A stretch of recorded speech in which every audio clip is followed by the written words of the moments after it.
ഇതിനായിട്ട് പഴുത്ത ചക്ക അരിഞ്ഞത് 1.5 കപ്പ്. ഇതിനെ നമുക്ക് ആദ്യമേ ഒന്ന് വേവിച്ചെടുക്കണം. അതിനായിട്ട് ഞാനൊരു പാത്രത്തിലേക്ക് മാറ്റി ഇതിലേക്ക് ഒരു 1/4 കപ്പ് വെള്ളവും കൂടെ ഒഴിച്ചെടുക്കാം.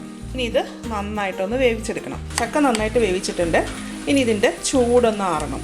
അതായത് ഇപ്പോൾ നമുക്കിങ്ങനെ ഉടയ്ക്കാൻ കിട്ടുന്നുണ്ട്. ഈ വേവിച്ച ചക്കേനെ നമുക്ക് മിക്സിയുടെ ജാറിലേക്ക് മാറ്റാം. എന്നിട്ട് ഇതൊന്ന് നല്ല പേസ്റ്റ് കണക്കെ ഒന്ന് അരച്ചെടുക്കാം കേട്ടോ. ഇപ്പോൾ നമ്മുടെ ചക്ക ഞാൻ ഇതുപോലെ നല്ല സ്മൂത്ത് പേസ്റ്റായിട്ട് അരച്ചെടുത്തിട്ടുണ്ട് കേട്ടോ. ഇനി ഇത് മാറ്റി വെക്കാം. ഇനി ഇതിലേക്ക് വേണ്ടത് ഫുൾ ഫാറ്റിൻ്റെ പാല്. അത് ഒരു കവറാണ് കേട്ടോ. അത് 525 ml ഒരു പാക്കറ്റ് പാലാണ്. ഇതിനെ ഒന്ന് തിളപ്പിക്കണം. നമ്മുടെ പാല് നല്ല തിളച്ച് വരുന്നുണ്ട്. തിളച്ചതിന് ശേഷം പഞ്ചസാര ഇട്ടേച്ചാൽ മതി കേട്ടോ. പാല് തിളച്ചു. സ്റ്റൗവിൻ്റെ ഫ്ലെയിം കുറയ്ക്കാം. കൂടാണ്ട് ഇതൊന്ന് ഇളക്കി കൊടുക്കുകയും വേണം കേട്ടോ. 2-5 മിനിറ്റ് നേരത്തേക്ക് ഇതൊന്ന് തിളപ്പിക്കണം കേട്ടോ. അപ്പോൾ ഇത് പാലിൻ്റെ അകത്ത് വെള്ളത്തിൻ്റെ അംശമൊക്കെ ഉണ്ടെങ്കിൽ പോകാൻ വേണ്ടിയിട്ടാണ്. 1/2 കപ്പ് പഞ്ചസാരയാണ്. അത് ഇതിലേക്ക് ചേർക്കാം. ഇതൊന്ന് തിളയ്ക്കട്ടെ. അപ്പോൾ ഇത് തിളയ്ക്കാൻ തുടങ്ങിയിട്ട് ഒരു 5 മിനിറ്റോളം ആയിട്ടുണ്ട് കേട്ടോ. അപ്പോൾ അതൊരു മീഡിയം ഹീറ്റിലിട്ടാണ് തിളപ്പിച്ചത്. ഇനി സ്റ്റൗ ഓഫ് ചെയ്യാം. ഓഫ് ചെയ്തതിന് ശേഷം ഈ പാല് നന്നായിട്ടൊന്ന് തണുക്കണം. ഇത് മാറ്റി വെക്കാം. പാലും നന്നായിട്ട് തണുത്തിട്ടുണ്ട്. നമ്മൾ തിളപ്പിച്ച പാലുണ്ടല്ലോ, അത് നന്നായിട്ട് തണുത്തിട്ടുണ്ട് കേട്ടോ. ഇനി നമുക്ക് ഐസ്ക്രീം ഉണ്ടാക്കാം. ഇനി ഇതിൻ്റെ അകത്ത് ഞാൻ എടുത്തേക്കണം ഫ്രഷ് ക്രീം. ഇത് 250 ml ഫ്രഷ് ക്രീമാണ്. അതായത് ഫ്രിഡ്ജിൽ വെച്ച് തണുപ്പിച്ചെടുത്താണ്. ഇനി ഇത് നമുക്ക് മിക്സിയുടെ ജാറിലേക്ക് മാറ്റാം. മിക്സിയുടെ ജാറ് ഫ്രിഡ്ജിൽ വെച്ചിട്ട് ഒന്ന് തണുപ്പിച്ചെടുത്താണ്. ഈ മിക്സിയുടെ ജാറിലേക്ക് നമുക്ക് പാലും ഫ്രഷ് ക്രീമും കൂടെ ചേർക്കണം കേട്ടോ. അപ്പോൾ ഇത് ഒരുമിച്ച് ചേർക്കാൻ പറ്റത്തില്ല. അതുകൊണ്ട് ഞാൻ 2 ആയിട്ടാണ് ചേർക്കുന്നത്. അപ്പോൾ പാല് ആദ്യമേ കുറച്ച് ഇതിലേക്ക് ഒഴിക്കാം. ഒരുമിച്ച് അടിക്കാൻ പറ്റുന്നുണ്ടെങ്കിൽ ഒരുമിച്ച് അടിക്കാം കേട്ടോ. എൻ്റെ മിക്സിയിൽ അത്ര അടിക്കാൻ പറ്റത്തില്ല. ഇത് കുറച്ച് വിപ്പിംഗ് ക്രീമും ചേർക്കാം. Fresh cream. ഇനി ഇതൊന്ന് നന്നായിട്ടൊന്ന് അടിച്ചെടുക്കണം. ഇത് അരച്ചതിന് ശേഷം ഇതൊരു പാത്രത്തിലേക്ക് മാറ്റാം. അടുത്തത് അരയ്ക്കുമ്പോൾ ഇതിലേക്ക് ഞാൻ ചക്ക ചേർക്കുന്നുണ്ട് കേട്ടോ.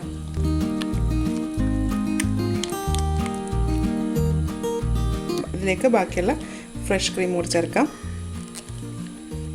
ബാക്കിയുള്ള പാലും ഇതും അതുപോലെ തന്നെ അരച്ചെടുക്കാം. ഇതും ഇതിനകത്തേക്ക് തന്നെ ഒഴിക്കാം.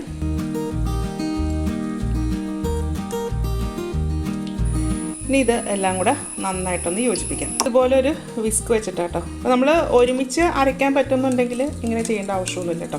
അപ്പോൾ എൻ്റെ മിക്സിയിൽ 2 ട്രിപ്പായിട്ട് അരയ്ക്കാൻ പറ്റുള്ളായിരുന്നു. അപ്പോൾ ഇതിലിപ്പോൾ ചെറിയൊരു യെല്ലോ കളറേ ഉള്ളൂ. ഇത് ഇത്രയും മതി എന്നുണ്ടെങ്കിൽ അങ്ങനെ തന്നെ മതി. അതല്ല കുറച്ചും കൂടെ കളർ വേണമെന്നുണ്ടെങ്കിൽ ഇതിൻ്റെ അകത്ത് കുറച്ച് യെല്ലോ കളർ ചേർക്കാം കേട്ടോ. ഇത് ഓപ്ഷണലാണ്. അതിനുശേഷം ഇതൊന്ന് യോജിപ്പിച്ച് കൊടുക്കാം.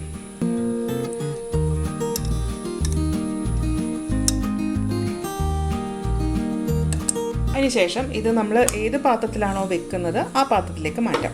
ഞാനിതുപോലൊരു കണ്ടെയ്നറിലേക്കാണ് കേട്ടോ മാറ്റുന്നത്.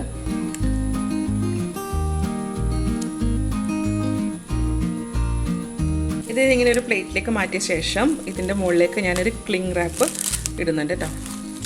അപ്പോൾ എയർ ടൈറ്റ് ആയിട്ടുള്ള കണ്ടെയ്നർ ആണെന്നുണ്ടെങ്കിൽ അതിൻ്റെ ആവശ്യമൊന്നുമില്ല. അതിനുശേഷം ഇത് നന്നായിട്ട് അടച്ചിട്ട് ഫ്രീസറിൽ വെക്കാം കേട്ടോ. ഇത് ഫ്രീസറിൽ ഒരു ദിവസം ഫുള്ളായിട്ട് വെക്കുന്നതായിരിക്കും കേട്ടോ നല്ലത്. അല്ലെങ്കിൽ ഓവർനൈറ്റ് വെച്ചാലും മതിയാകും. ഇനി ഇതൊരു 4 മണിക്കൂർ കഴിഞ്ഞതിന് ശേഷം വീണ്ടും എടുത്തിട്ട് ഒന്നും കൂടെ മിക്സിയിലിട്ട് അടിക്കണം കേട്ടോ. അപ്പോഴാണ് നമ്മൾ കടയിൽ നിന്ന് മേടിക്കുന്ന ഐസ്ക്രീം പോലെ നല്ല സോഫ്റ്റായിട്ട് കിട്ടുന്നത്. അപ്പോൾ ഞാനിത് ഫ്രീസറിലേക്ക് മാറ്റുകയാണ്. അപ്പോൾ ഇത് അടുത്ത ദിവസമാണേ. ഇത് തുറന്ന് നോക്കാം.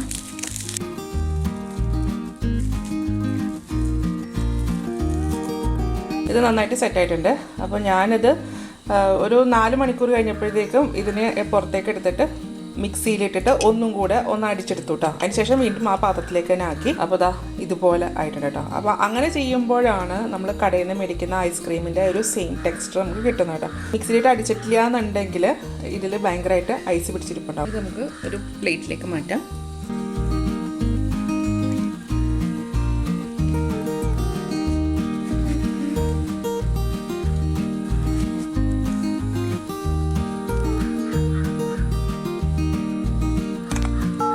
ഇപ്പോൾ നമ്മുടെ ചക്ക ഐസ്ക്രീം ഞാനൊരു ബൗളിലേക്ക് മാറ്റിയിട്ടുണ്ട് കേട്ടോ. ഇത് നല്ല ടേസ്റ്റാണിത്.